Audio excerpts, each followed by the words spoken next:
This is Rose's 1722. I said that a little loud. Oopsies. Sorry.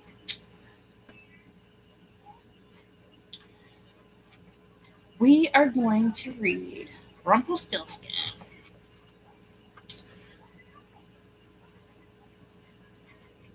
Remember, if there's ads, please watch them if you don't mind, because it does help the channel. And you have the good one. I said that so squeaky. There was a miller who was poor, but he had one beautiful daughter. It happened one day.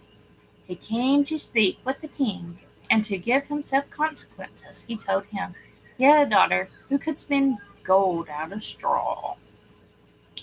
The king said to the miller, "That is an art that pleases me well. If thy daughter is as clever as you say, bring her to my castle tomorrow, and I may put her to the proof." When the girl was brought to him, he led her into a room that was quite full of straw, and gave her wheel and spindle, and said, "Not set to work. Now set to work, and if by the early morning thou hast not spun the straw to gold, thou shalt die." Uh-oh. And he shut the door himself and left her there all alone.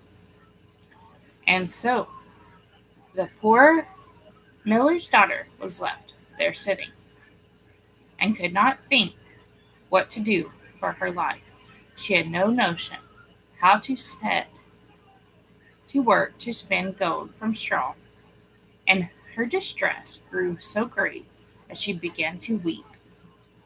Then all at once the door opened, and it came a little man who said, "Good evening, miller's daughter. Why are you crying?" "Oh," answered the girl, "I have to spin gold out of straw, and I don't understand the business." Then the little man said, "What will you give me if I spin for you?" "My necklace," said the girl. The little man took her necklace, seated himself before the wheel, and whirl, whirl, whirl 3 times around, and the bobbin was full. Then he took up another, and whirl, whirl, whirl 3 times around, and that was full. So he went on till the morning, when all the straw goodness had been spun, and all the bobbins were full of gold.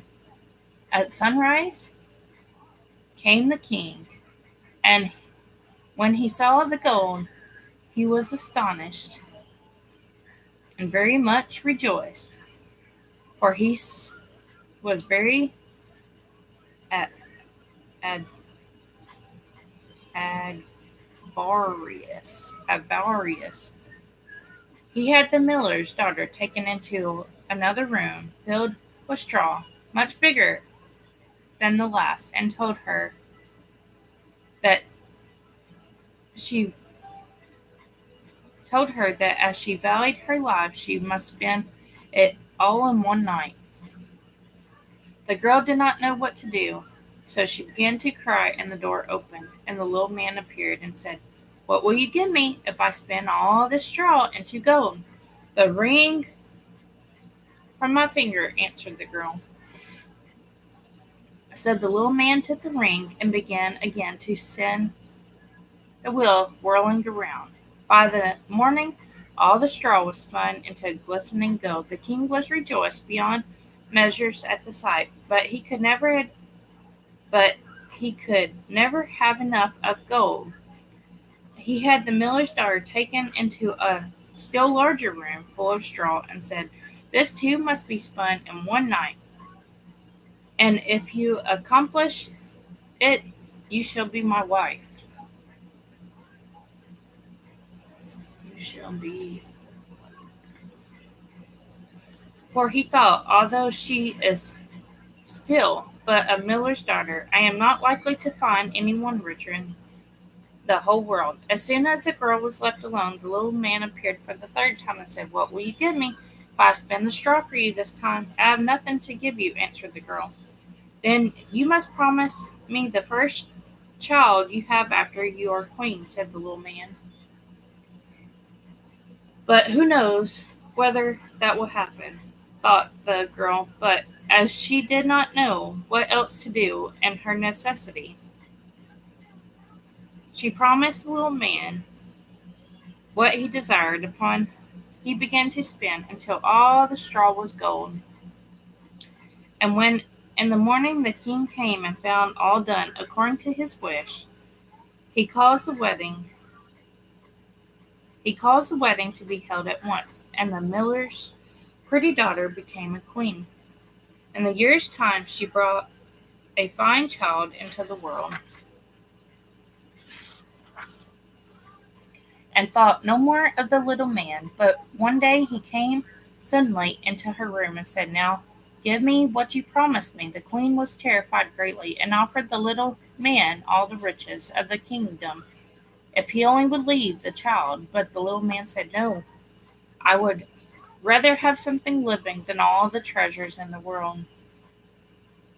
Then the queen began to lament and to weep, so that the little man had pity upon her. "I will give you 3 days," said he, "and if at the end of this time you cannot tell me my name, you must give up the child to me." Then the queen spent the whole night in thinking over all the names she had ever heard, and sent a messenger through the land to ask far and wide for all the names that could be found. And when the little man came next day, beginning with Caspara, Melicora, Balthazar, she repeated. She knew and went through the whole list, but after each one, the little man said, "Shh, shh, shh, shh, shh.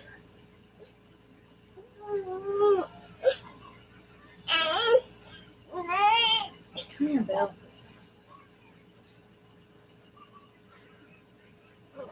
Come on, Bill. There you go.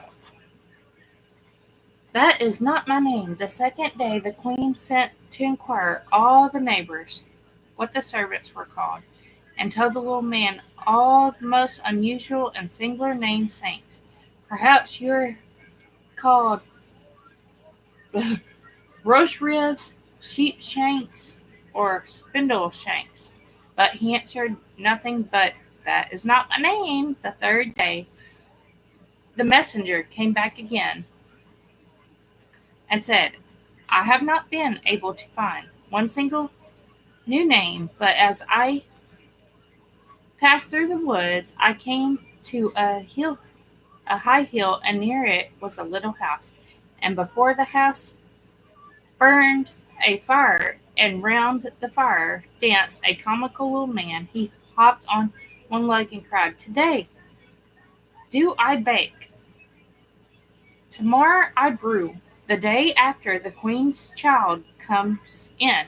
Oh no, I am glad that nobody knew the name I am called is Rumpelstiltskin.' You cannot think how pleased the queen was to hear that name. And soon afterwards, when the little man walked in and said, 'Now, Miss Queen, what is my name?' She said at first, 'Are you called Jack?' 'No,' he answered. 'Are you called Harry?' she asked again. 'No,' he answered. And then she said, 'Then perhaps your name is Rumpelstiltskin.'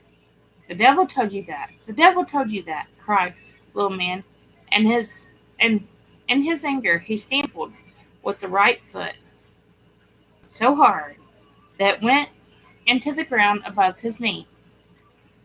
That he seized his left foot with both of his hands, and such a fury that he split in two, and there was an end of him. Ooh. Alrighty, this has been The Roses 1722. If you're catching the replay, I hope you have a wonderful day, wonderful night, and God bless you, and good vibes and good thoughts.